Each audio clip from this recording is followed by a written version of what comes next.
All right, let's jump right in. Today we're exploring a really different and honestly pretty radical new way of looking at our inner world. It's a system that completely flips the script on how we talk about our struggles. It suggests that what we need isn't a battle, but maybe something more like diplomacy. And it all kicks off with this startling premise. Just think about that for a second. What if all that inner turmoil isn't a sign that you're broken or sick? What if you're just haunted?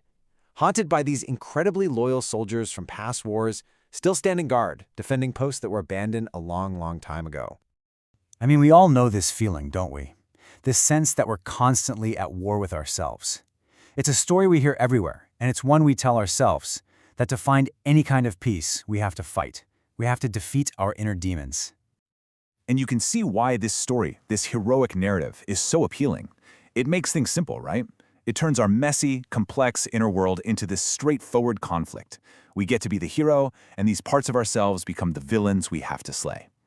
But what if that entire story is just wrong? Okay, so here's where this framework really starts to push back.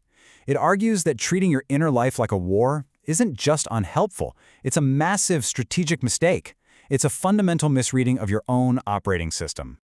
And this gets a name. It's called a category error, and it's such a powerful idea. It just means that the tool you're using, in this case, warfare, doesn't fit the problem at all. Trying to win a war against a part of yourself, that's exactly like trying to fix a software bug with a hammer. You're not going to fix the bug, you're just going to smash the machine. And this right here, this lays out the whole paradigm shift. You stop being a soldier fighting this bloody, endless civil war inside your own head. Instead, you become a sovereign, a ruler, governing your own internal state.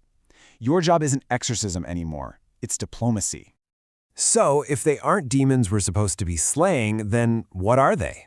This is where we get a completely new definition, a new demonology that reframes our entire relationship with these difficult parts of who we are.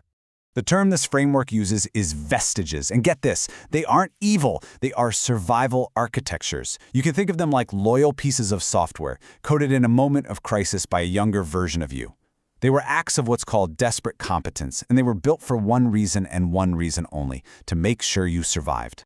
Let's make this real. That rage that feels like poison in your relationships now, well, maybe it started as the only boundary that could protect you.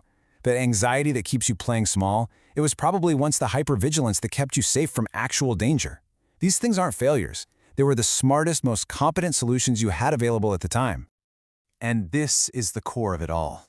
It means the work isn't about violence. It's about respect. You don't execute a veteran soldier just because they know how to fight.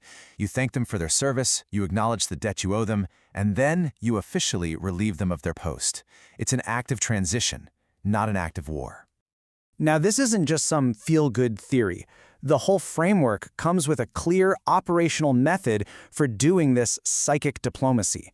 It actually lays out a series of practical steps, or rites, for how to engage with these vestiges. The whole process is built on 3 key rites. First, you name it. This is like your intelligence gathering phase where you really seek to understand the vestige. Second, you broker a deal. You sit down and have a formal negotiation to draft a new treaty. And third, you sign it into law, and that's the daily practice of actually upholding the peace you just created. So what's the end game in all of this? What are we actually aiming for? Well, it's not some vague feeling like happiness. The objective is a state of operational competence, a functional self that you can actually measure with clear metrics.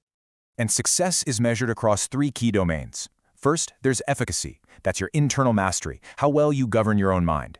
Then there's effectiveness, which is your external mastery, your actual ability to get things done in the real world. And finally, there's efficiency. That's the bridge between the two, how smoothly your intention becomes action, without all that energy getting lost to internal friction and conflict. And this quote, man, it just brings everything full circle.